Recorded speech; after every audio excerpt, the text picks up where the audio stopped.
रहीम अस्सलाम वालेकुम नाजरीन, मैं हूं अहमद फवाद और आप देखते हैं मुझे मेरे यूट्यूब चैनल और फेसबुक पेज पर। नाजरीन, तीन बड़ी खबरें हैं जो कि आज के इस व्लॉग में मैं आपके साथ शेयर करूंगा।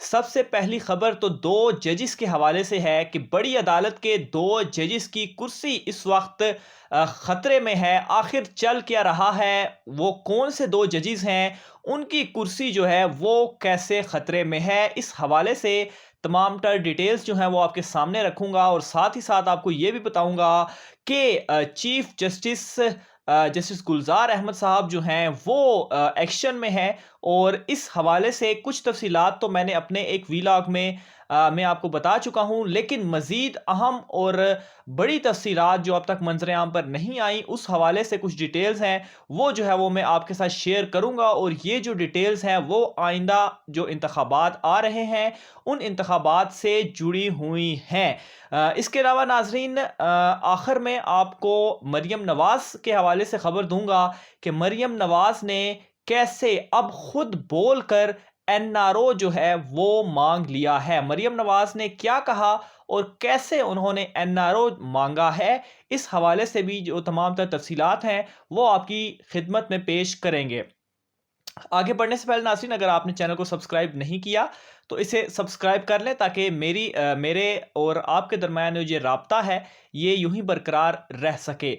नाज़रीन, सबसे पहले तो मैं आपको ये बताता चलूं कि कुछ दिन कबल चीफ जस्टिस ऑफ पाकिस्तान की जानिब से एक इजलास बुलाया गया था और उस इजलास में उन्होंने एक बड़ा फैसला किया था इस्लामाबाद हाई कोर्ट के 3 जजिस को ओहदे से हटाने के हवाले से, जिसकी तफसीलात मैं आपको अपने एक वीलॉग में पहले से ही दे चुका हूं। मैं उस वीलॉग को अपने जो कार्ड्स हैं उसमें आपके साथ शेयर कर भी दूंगा ताकि अगर जिन दोस्तों ने, जो नए आने वाले दोस्त हैं, वो वहां से उस हवाले से डिटेल्स ले सकें।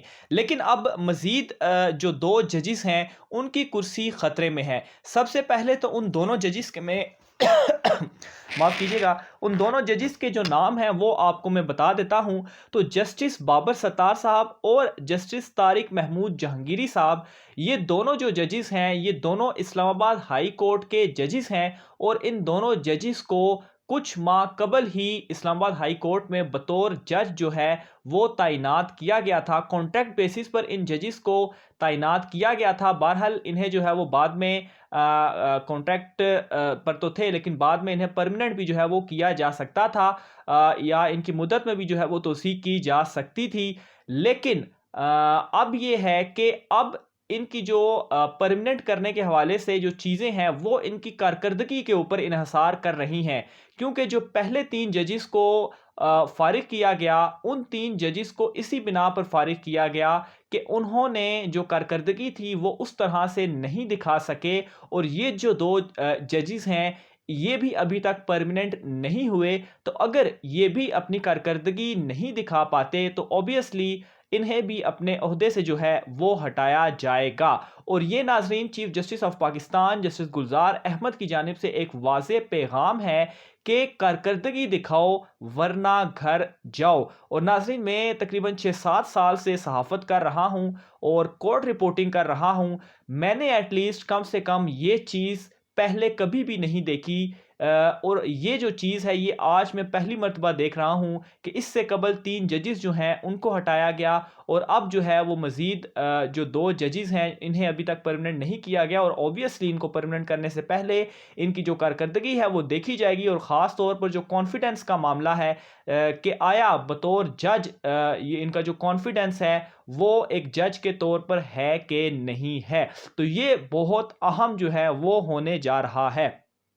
इसके अलावा नाज़रीन, दूसरी अहम खबर है वो बल्दियाती इदारों की बहाली के हवाले से है। चीफ जस्टिस की जानिब से हाल ही में ये हुक्म दिया गया था कि जो बल्दियाती इदारे हैं उन्हें बहाल किया जाए, क्योंकि हुकूमत ने उन्हें उनकी बहाली जो है वो ख़त्म की थी।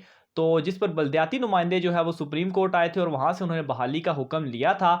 हुकूमत ने ये इकदाम इसलिए किया था, इस हवाले से ज़राए से हमने रब्ता किया और ज़राए ने ये हमें डिटेल्स दी हैं कि हुकूमत ये चाहती है कि जो बल्दियाती इंतखाबात हैं वो चारों के चारों सूबों में एक ही वक्त में हों। और इसकी वजह यह है कि माजी में इस तरह होता रहा है कि चारों सूबों में बल्दियाती इंतखाबात मुख्तलिफ औकात में होते रहे हैं, जिसकी वजह से जो ऊपर हुकूमत वफाकी हुकूमत आती थी या सूबाई हुकूमत आती थी उन्हें नीचे तक काम करने में बहुत ज़्यादा मुश्किलात का सामना होता था और काम नहीं कर पाते चाहते थे, क्योंकि वो जो बल्दियाती नुमाइंदे थे उनके इलेक्शंस चूँकि बहुत मुख्तलिफ वक्त में हुए थे चारों सूबों में, तो वहाँ पर बल्दियाती नुमाइंदे उनकी पार्टी से नहीं थे। आप यहाँ से अंदाज़ा लगाएं कि अभी तक बल्दियाती इंतखाबात नहीं हुए और इमरान खान साहब की हुकूमत को 3 साल गुजर चुके हैं, और इन 3 सालों में इमरान खान साहब जो है वो किन मुश्किलात से उनका सामना होगा, आप यहाँ से जो है वो अंदाज़ा लगा सकते हैं। बहरहाल जब हुकूमत की जानिब से इकदाम किया गया, बल्दियाती नुमाइंदे सुप्रीम कोर्ट में चले गए और वहाँ से उन्होंने बहाली का हुक्म लिया, जिस पर वो अब दोबारा आए हैं कि तौहीन अदालत जारी की जाए, क्योंकि हुकूमत ने इस पर इम्प्लीमेंट नहीं किया। असल जो बात है वो अब मैं आपको बताने जा रहा हूँ। चीफ जस्टिस ऑफ पाकिस्तान गुलजार अहमद साहब की जानिब से उसके बाद कुछ रिमार्क्स सामने आए हैं, वो रिमार्क्स मैं आपको बताता हूं, फिर उसके बाद मैं आपको मजीद आगे लेकर चलता हूं। चीफ जस्टिस साहब ये कहते हैं कि बहाली के हुक्म के बाद नुमाइंदों ने कुछ नहीं किया, बस फैसले की जो कापी है वो हुकूमत को दे दी, यानी कि फैसला आया, हुकूमत को फैसला उन्होंने दे दिया, इसके अलावा उन्होंने कुछ नहीं किया। कुछ क्या नहीं किया वो भी वो अगले रिमार्क्स में अपने वो बताते हैं। अगर काम करने की नीयत होती तो बल्दियाती नुमाइंदे अपना इजलास है वो किसी घर या मैदान में भी बुला सकते थे। फिर वो कहते हैं कि आप लोगों की खुद काम करने की ही नीयत नहीं है, तो अगर उनकी नीयत है काम करने की बल्दियाती नुमाइंदों की, तो बहाली का फैसला आ चुका है। आपको इजलास का मसला है कि आप कहाँ पर किस बिल्डिंग में बुलाएं, तो आप घर में भी बैठकर इजलास कर सकते हैं और लोगों के लिए काम कर सकते हैं, लेकिन आप कोई काम नहीं जो है वो करना चाहते, और यही मुश्किल है जो कि इमरान हुकूमत को काफ़ी पेश आ रही है। और इसी वजह से उन्होंने फैसला किया था कि चारों सूबों में एक ही वक्त में बल्दियाती इंतखाबात होंगे, ताकि बैलेंस जो है वो चीज़ें रहें। और गालबन दिसंबर तक वैसे ही इनकी मुद्दत पूरी होने वाली है 6 माह के बाद, और उसके बाद बल्दियाती इंतखाबात जो हैं वो कराए जाएंगे। आखिर में नाज़रीन, मरियम नवाज़ के हवाले से बड़ी खबर है। गुज़श्ता वीलॉग्स में मैं आपको ये बता चुका हूँ कि कैसे शहबाज शरीफ साहब हैं वो तकरीबन झोली फैला के अब NRO मांग रहे हैं। मरियम नवाज़, जिनका वाज़े मज़म्मत का मौक़िफ़ था, बयानिया था, वोट को इज़्ज़त दो का बयानिया था, उन्होंने भी अब खुद बोलकर NRO जो है वो मांग लिया है। उन्होंने क्या कहा? वो कहती हैं कि मज़म्मत होगी तो मुफ़ाहमत होगी, यानी कि पहले तो सिर्फ मज़म्मत ही मज़म्मत थी, और अब एक बिग यू टर्न उनकी जानिब से लिया गया, और अब उन्होंने खुद कह दिया कि मुफ़ाहमत होगी। अब जो है वो मुफ़ाहमत चाहती हैं, और अपने थंबनेल में भी मैंने ट्रे का लफ्ज़ इसलिए इस्तेमाल किया क्योंकि वो ये कहती थी कि ट्रे में भी रख कर उनको टिकट दिया जाए, उससे कहा जाए कि इंग्लैंड में वो जाएं, यानी कि NRO दिया जाए तो वो नहीं जाएंगी। और अब वही ट्रे उन्होंने खुद सामने पेश कर दी है कि हमारी इस ट्रे में NRO जो है वो रख दिया जाए। लेकिन आखिर में मैं आपको फिर ये बता दूं कि इमरान खान साहब की जानिब से ये बात वाज़े तौर पर बता दी जा चुकी है कि किसी सूरत भी किसी भी शख्स को NRO नहीं मिलेगा। और इस हवाले से वज़ीर दाखिला शेख रशीद साहब ने भी एक बात कही थी कि इमरान खान साहब डटे हुए हैं, और इमरान खान साहब डट के और तुन के 5 साला जो मुद्दत है अपनी पूरी करेंगे, और तुन के अपनी जो हुकूमत के 5 साल हैं वो मुद्दत वो पूरी करेंगे।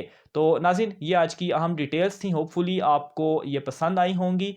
अपनी राय का इज़हार कमेंट बॉक्स में लाजमी कीजिए। मुझे इजाज़त दीजिएगा। अल्लाह हाफ़िज़।